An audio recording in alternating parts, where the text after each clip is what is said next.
I do think that her behavior is a tiny bit learned. I think if you can make some changes, I don't think it's going to be hard to fix. I think it's going to be a fast fix based on what I'm seeing. I don't know if she's internally that upset about being in the crate. I think that she's learned that some of the behaviors that she does allows her to get out or gets attention. Welcome back to McCann Dogs. I'm Kale McCann, and today I'm doing a lesson with Effie and her little dachshund puppy named Juno, which you said is 12 weeks old. She's a little dachshund puppy, but we'll probably call her a wiener dog in this video because it's much more adorable. But we're going to be going over some tips on how to make crate training a little bit less frustrating for you and your puppies. Now, with the noise in the crate, there's, again, two things I could do. I could ignore it, or I could interrupt it. So I could interrupt it by using my voice first, or I could use my voice followed by something that's going to stop her from doing the behavior, which could be like a little bang on the crate, or something that's going to interrupt it. Hey, hey, hey, hey, hey, hey.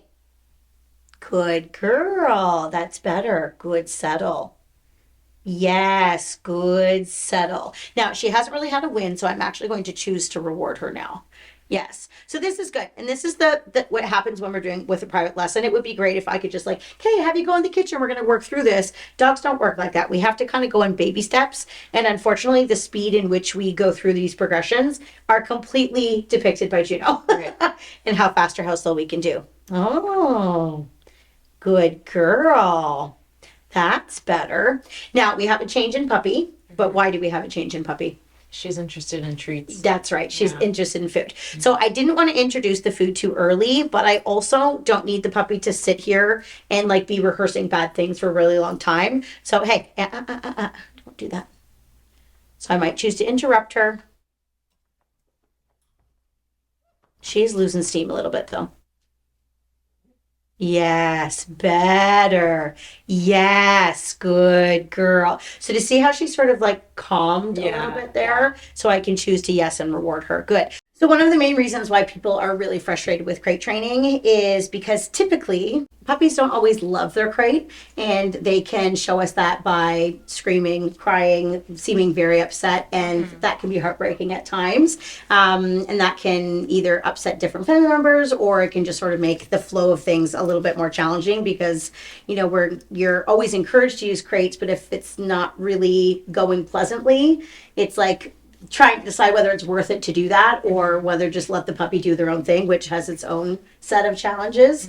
So hopefully today we can talk about a few things that can give you some projects or some games to do with her so that she becomes a little bit more comfortable, so that crate training isn't stressful for her, but most importantly, it's not stressful for you as well. So I want to get a sense of kind of which games to share with you and which directions to go. So can you tell me a little bit about some of the, I don't want to say necessarily crate training issues, but what are the most challenging parts about crate training with her currently?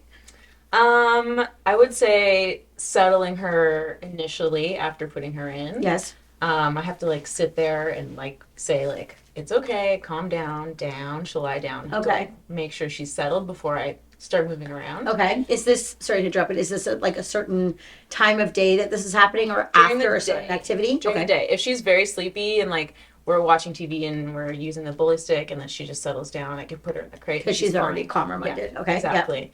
And at night she knows like that's where she sleeps. Okay. I will put her in front of the crate, she'll walk in and she'll sleep. Okay, So good. she's good. Well, that's a good start. It's just leaving the room as soon as she can't see me. That's when she starts So barking and whining. maybe a little bit of separation anxiety. Probably. Yep. And then when you're using the crate, are you using the crate at home during the day, like for any extended period of time, or is she normally like out of her crate? I would say I focus on trying to get her in the crate 3 times a day. Okay. For no reason. Good. That's great. It's And, tough and when we are have to be there. those the times that it's not going well though?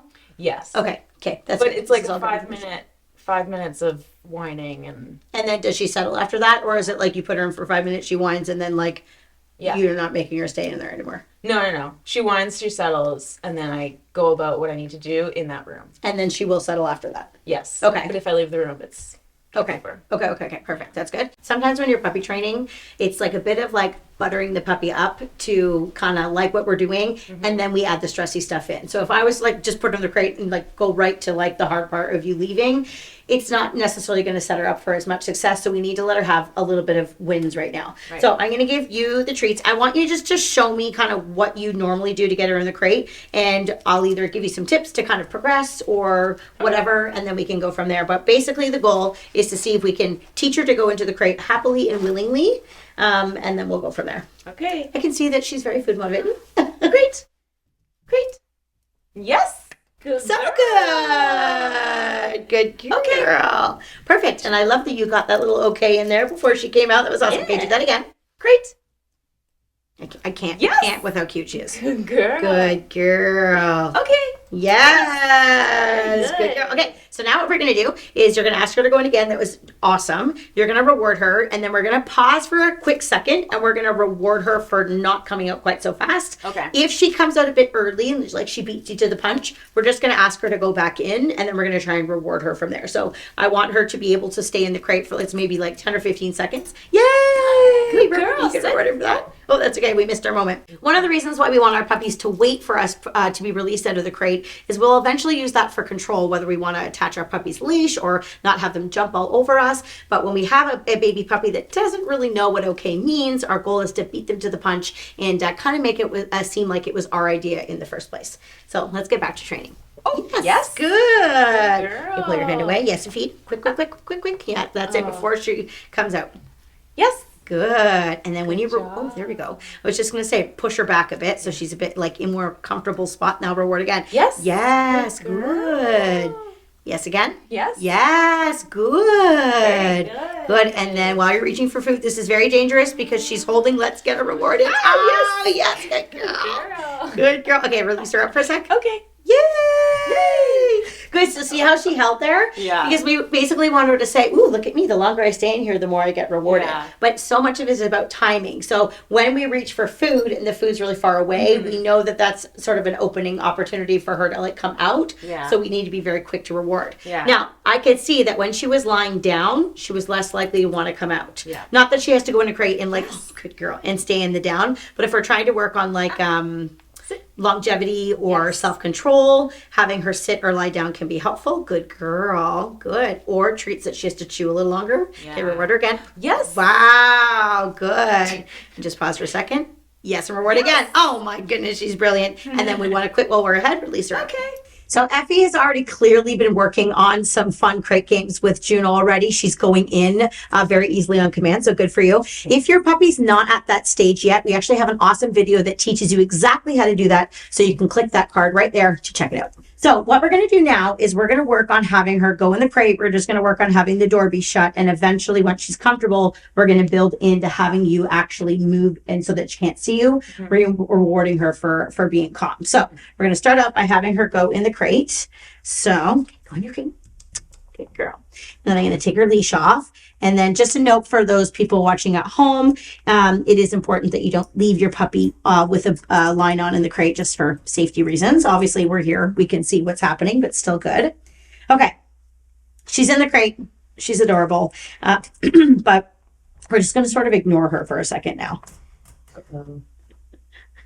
Good girl. Good. So sometimes what happens if we sit here and we just like sort of stare at her, it's sort of, cutie. That's exactly what she wants. We don't necessarily need to feed her right now as well because we're already close by, which is sort of what she's looking for. Yeah. Now what starts to happen, even right now, she's not super comfortable, right? Because she's kind of like, hey, I would rather be out like on your laps than like hanging out. Yeah. So we'll just sort of hang out with her a little bit here. This all sort of takes time. Good girl. What a good girl. Good girl. Good. Now, actually, the awe reminded me of something. It was definitely an awe. She's so freaking cute. However, what we do need to be careful of, and sometimes we inadvertently make the stress worse by reacting because we're like, oh, she's crying. Oh, it's okay. It's okay. And if we respond that way, we have to remember that a lot of puppies might internalize that as praise. So as she's making those noises and whining and we're going, it's okay, and we're trying to soothe her, sometimes the dogs are like, oh, like she's praising me with this like wonderful voice. Maybe she likes what I'm doing. Right. So sometimes it's best even though like we don't really want her to do what she's doing. Sometimes if you just ignore them for a little bit, the ignoring tactic doesn't always work, but sometimes it does. So if we just ignore her and wait until she's a little bit more settled, she's just a naughty little sauce, isn't she? And then we can pick and choose to reward when she's being a little bit more calm. She's stressed, but in like a bit of a bratty way right now. Yeah. She's basically saying, I don't really want to do in here, so I'm going to basically come up with something to do. Hey, Yeah. hey. Yes, good girl. Good. Yes. So I might choose to reward her now. So instead of letting her sort of self-reward by digging and having a little tug party with her bed, I just interrupted her. So it was a bit of a correction, but like not really like negative, just sort of like, hey, that's it. Good girl. Oops.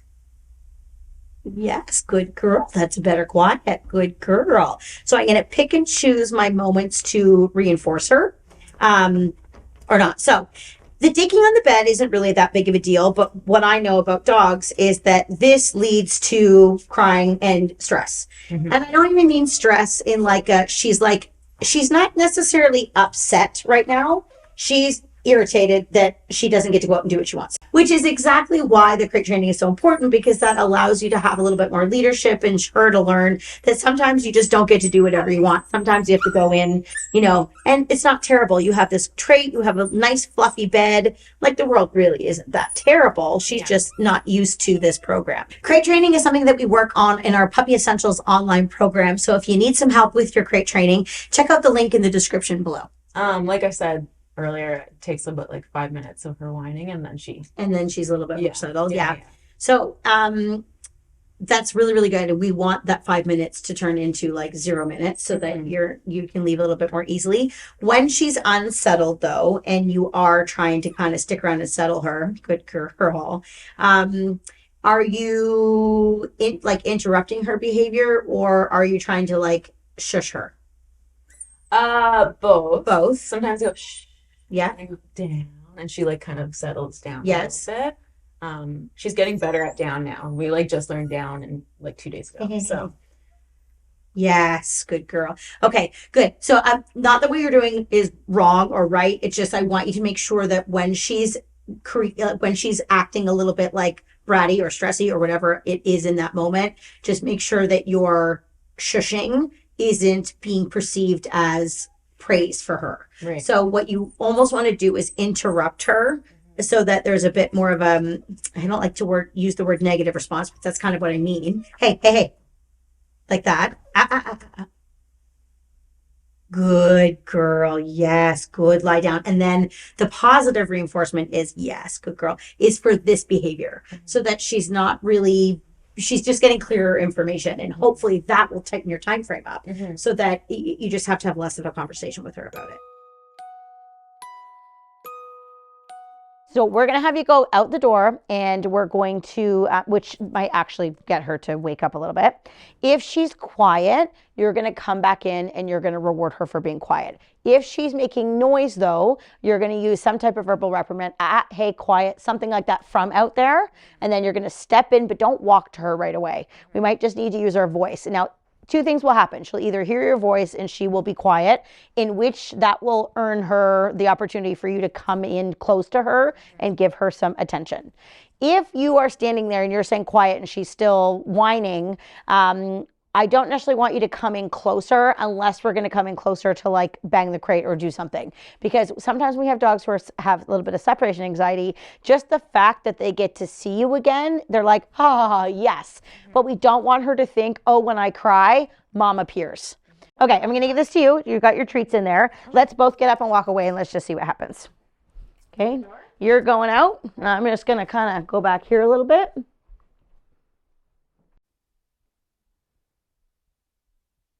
Okay, come on back in. Oh, crap. Okay, just stand there for a second. Good, now praise. Good girl. Good, and let's not go back to her because we got to whine. Okay. I don't want her to think, but we can praise her. Hey. Quiet. Good, quiet. Good girl. Now let's see if she'll be quiet for a few moments. Go back and reward. Yes, good girl. Very Good. Good choice. Good. Okay, walk out again. That was awesome.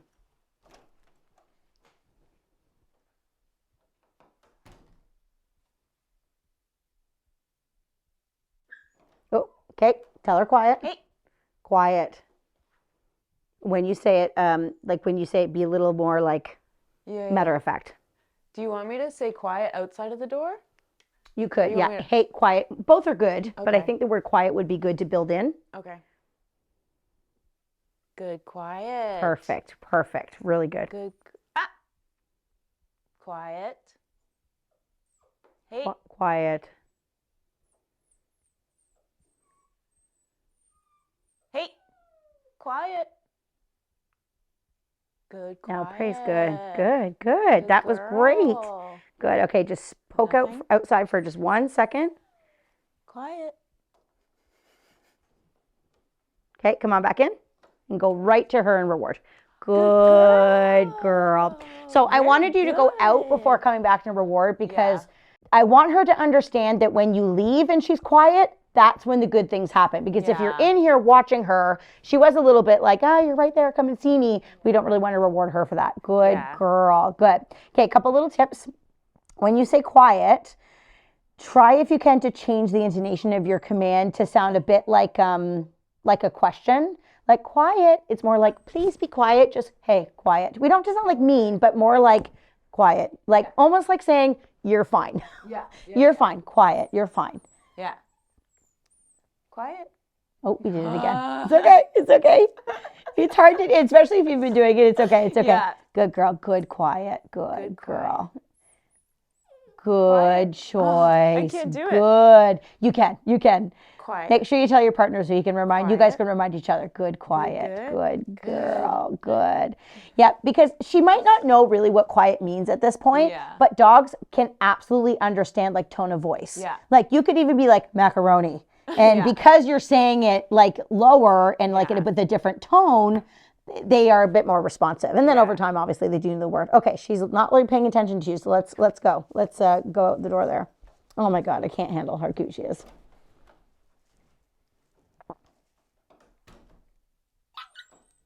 Quiet. Quiet. Good job, Abby. Now come back in. Good Yes, girl. good girl. Good Good.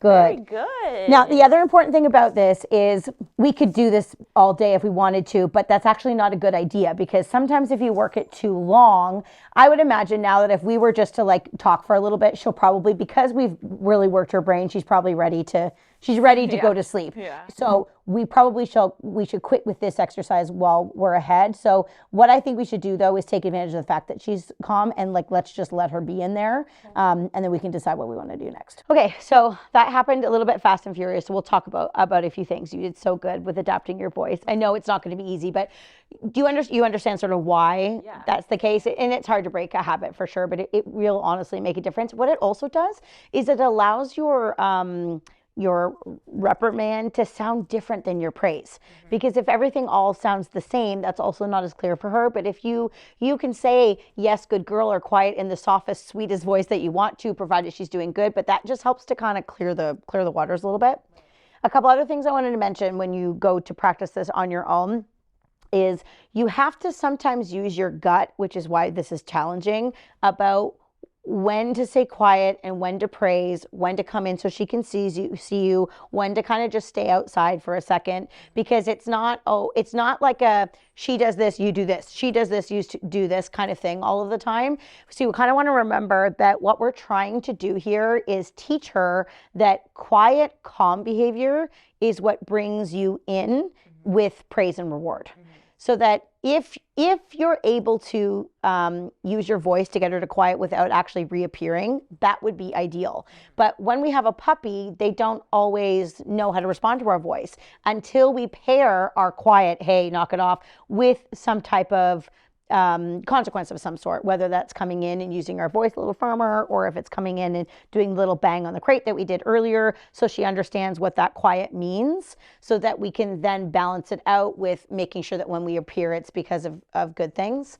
And then also too, when you're practicing, you have to kind of, again, use your gut on how much to push it. So we could go out and we could come back in and we could do that whole thing for, several minutes in a row, but that's not necessarily the right thing to do when you have a puppy. So you kind of need to do it with smaller amounts of time, if that makes sense. Yeah, it was hardly anything though. So like if I was to like need to take a shower or something and I'm just by You're myself not like with her, going to get out of the shower and go back to the dog. So do you just like let her bark? Yep, that's a super good question. So I would do one of two things. I would either do the cry it out method and I would have a shower and I would let her go on and, hey, where are you digging to?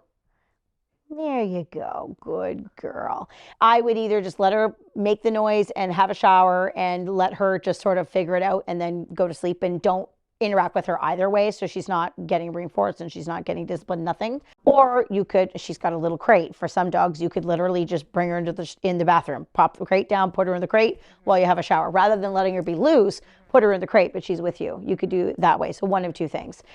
Or sometimes you have to do life things, and that's what makes crate training so hard, because the crate is designed to allow us to do normal life things and actually get to disengage from the puppy. That's the beauty of a crate. So sometimes when we're having crate training issues, you have to say to yourself, okay, I'm going to crate train, but I'm going to pretend I'm having a shower. You're not going to actually have a shower, but put her in the crate, go into the bathroom for a second or two, and then come back and reward. So you need to, or just like we did, go into the other room or step outside for a second, so that she's getting more rehearsal of it. Actually, she doesn't think that it's training time, but you guys know it's training time. And then sometimes if you're doing an actual real life thing and she's in the crate and you're on the phone or something, sometimes you're going to have to say, hey, give me 1 second, mute, and then go and deal with her and say, you know what, knock it off, that's enough, and don't let it happen. And then go back to the phone call, and if she's good, pause, good girl, quiet. You have to dog train and you have to do life at the same time. Right. That's not always possible when we're in a shower, but there's other circumstances where you sometimes need to stop what you're doing and deal with what's happening, so that she's getting good, consistent information. It can be challenging for dogs to improve with something if there's inconsistency in the information that they're getting. Effie was making a few small mistakes with her training, but there's actually one big mistake that a lot of new puppy owners make. To make sure that you're not making that mistake, watch that video right here. On that note, I'm Kale. This is adorable little Juno. Happy training.